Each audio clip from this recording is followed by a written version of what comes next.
Bienvenue pour ce nouvel épisode. Aujourd'hui, on va parler d'épigénétique. Alors, c'est un terme qui peut paraître peut-être très obscur pour toi, et ça l'était pour moi jusqu'à relativement récemment.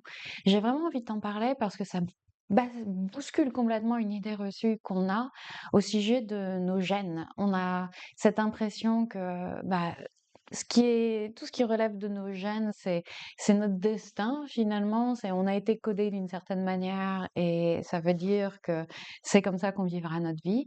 Alors qu'en fait, on se rend compte que deux personnes avec un ADN identique, par exemple, ils ne vieilliront pas pareil, ils tomberont pas malades pareil, ils n'auront pas exactement la même vie qui va se dérouler, évidemment.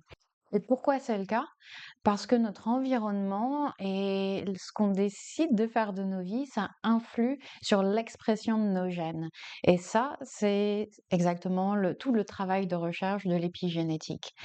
On va voir en quoi ça va nous parler, en quoi ça peut nous servir en tant qu'être humain qui n'étudions pas forcément la science, mais simplement en tant qu'être humain qui essayons de rester en bonne santé et aussi bien physique que mentale d'ailleurs. Donc on voit ça aujourd'hui. Alors cet épisode va peut-être être un peu plus rapide ou court que d'habitude parce que forcément c'est pas du tout mon domaine de spécialisation, l'épigénétique, je suis pas neuroscientifique. Je vais du coup uniquement parler de ce que j'ai compris, de quoi je suis assez sûre et surtout de l'application de ce que j'ai appris s avec le yoga, dans le domaine du yoga et du bien-être. Donc, on va y aller. On y croit? Alors, les gènes, c'est un potentiel qu'on a. Notre capital génétique, notre profil génétique, c'est un potentiel, c'est pas une fatalité. Si on a des gènes avec tel ou tel marqueur, ça veut pas dire qu'ils vont forcément s'exprimer. Et l'épigénétique, ça étudie comment notre environnement modifie l'expression d'un gène, sans en changer le code, évidemment. Vous êtes comme moi et que vous regardez beaucoup de true crime, vous savez que si votre ADN se retrouve quelque part, on sait exactement que c'est vous, parce que ce code, il est aussi bien unique que immuable. Et la- ces gènes, ils sont composés de télomères. Les télomères, c'est les petites branches au bout du gène. Euh, Ce qu'on remarque, c'est que avec l'âge, avec la vieillesse, ces télomères raccourcissent. Donc voilà, les bouts de nos gènes deviennent de plus en plus courts. Ce qu'on remarque également, c'est que le stress chronique a tendance à raccourcir ces télomères. Quand ces télomères raccourcissent, c'est ce qui et en tout cas, d'après ce que j'ai compris des études que j'ai vues, c'est très corrélé aux maladies qu'on associe à la vieillesse, à Alzheimer, à ce genre de maladies-là, tout ce qui est démence sénile, etc. Donc, ce qu'on remarque, c'est que ces télomères donc, raccourcissent avec l'âge, mais surtout avec le stress chronique. Ils ont par exemple fait des études sur des gens qui aident, euh, qui ont par exemple des parents qui ont un enfant qui est autiste, avec un autisme très très grave, ou des gens qui sont au chevet d'un parent qui a Alzheimer, ou des gens qui sont en situation de pauvreté extrême, même pas forcément extrême, de pauvreté longue durée, ou des victimes de violences. Et ils se sont rendus compte que chez ces personnes, les télomères raccourcissent à un rythme beaucoup plus rapide que quelqu'un qui vivrait pas tout ça. Et c'est assez terrible parce que finalement, on a un âge biologique. Donc, par exemple, mon âge, au moment d'ailleurs de la diffusion de ce podcast, il sera de 40 ans. J'ai un âge de 40 ans, mais si on regarde mon profil génétique, il est possible qu'en fonction que si on regarde la taille des télomères de mes gènes, on peut dire que, ben, en fait, son âge génétique est plutôt de 55 ans ou plutôt de 32 ans. Donc, enfin, je suis pas sûre qu'on puisse, dire, voilà, spécifiquement, un âge précis, mais en tout cas, on peut vieillir génétiquement beaucoup plus rapidement que notre âge biologique et on se rend compte que le stress chronique, c'est vraiment quelque chose qui a un fort impact là-dessus. Alors, on peut se dire que, ah bah, super, super nouvelle, mais voilà, moi j'ai, un parent justement qui est en pleine, démence sénile et dont je dois m'occuper, donc j'ai pas le choix, en fait. J'ai pas le c'est quelque chose, c'est ou bien je suis en situation de pauvreté ou je sais pas quoi. Je suis dans une situation, en tout cas, qui me cause beaucoup de stress. Du coup, super, tu es en train de me dire que, je vais mourir prématurément, que ce stress chronique, à cause de ma situation et ben, il va me faire vieillir beaucoup plus vite que prévu. Génial, je peux rien en faire.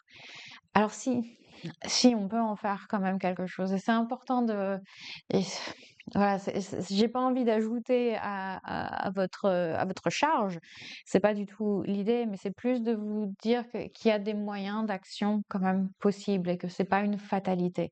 Parce que ce qu'on a observé dans ces études, c'est que c'est pas le problème qui va abîmer notre corps, c'est pas notre parent qui a Alzheimer, c'est pas la pauvreté elle-même qui fait que on a nos télomères qui se raccourcissent. C'est notre réponse à ce problème. C'est comment on le perçoit, c'est comment on le reçoit et c'est comment on y réagit.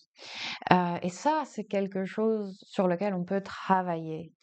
Et du coup, il y avait, dans ces études, je voyais qu'il y avait, par exemple, une femme qui est mère célibataire, la pauvre, et elle a eu 2 enfants. Les 2 enfants ont un autisme très fort et ça la détruisait complètement pendant les premières années. Voilà, forcément, toute sa vie maintenant ne tournait plus qu'autour de ses enfants et ses enfants étaient extrêmement violents envers elle. Donc on peut imaginer la dose de stress que ça peut représenter et cette personne, du coup, a suivi une, pas une formation, mais un traitement, voilà, un protocole de traitement, il me semble que c'était du MBSR, donc de mindfulness based stress reduction, ou c'était peut-être aussi, associé à une thérapie cognitive, je sais plus, mais en tout cas, une thérapie qui était, qui avait pour fondement la pleine conscience. Voilà et le but était donc de lui apprendre à gérer son stress et ça lui a complètement changé, au bout de ces quelques semaines de traitement, sa façon de percevoir sa situation. Elle était plus autant une victime d'une situation inextricable, elle a complètement changé sa relation par rapport à ses enfants et voilà, elle a évidemment toujours beaucoup de difficultés, mais elle les surmonte, avec beaucoup plus de confiance en ses capacités, on va dire, et beaucoup plus de gratitude pour les bons moments, beaucoup plus de voilà, de joie au quotidien. On peut, pour bien comprendre, ce concept, on peut aussi voir, hem, une situation à laquelle j'ai été confrontée il y a quelques semaines maintenant, quand je suis allée en vacances au ski, où je me suis retrouvée en haut, j'étais voilà, en haut d'une piste verte.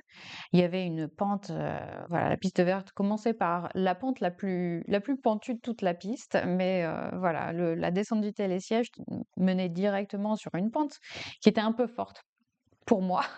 Évidemment, c'est une piste verte, donc c'était rien de voilà, rien de fou, mais pour moi qui commençais, le ski, qui était à mon 2e jour d'apprentissage, ça me paraissait être le mont Everest et voilà, je me suis retrouvée face à cette pente, j'ai été pétrifiée, j'ai été, tétanisée, parce que, bah, voilà, la peur, je sentais bien que j'avais pas en moi les capacités de gérer ma vitesse, de gérer ma direction, tout ça et cette pente m'a fait très peur.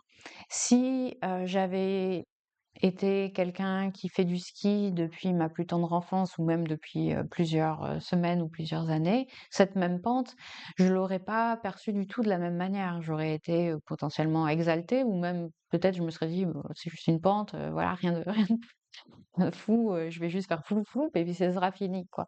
Et je pourrais ensuite rejoindre une piste rouge qui correspond beaucoup plus à mes capacités.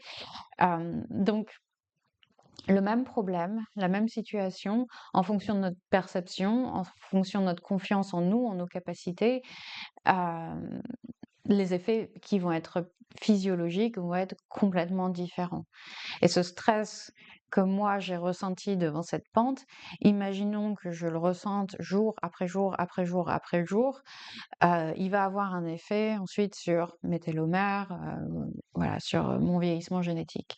Si cette même situation, si, c'est une situation que je vois comme exaltante, comme, motivante, comme accessible, je vais avoir une réaction biologique et psychologique complètement différente. Et du coup, je vous parle de tout ça, donc pour, un but précis qui est que il y a eu des études, un bon nombre d'études maintenant qui ont été réalisées sur la méditation, sur la pleine conscience et sur l'effet de la pleine conscience sur les télomères, sur ce vieillissement génétique. Et ils ont donc constaté, ou en tout cas ça suggère, que on peut inverser ce processus de vieillissement génétique. On peut le ralentir, voire même l'inverser un peu.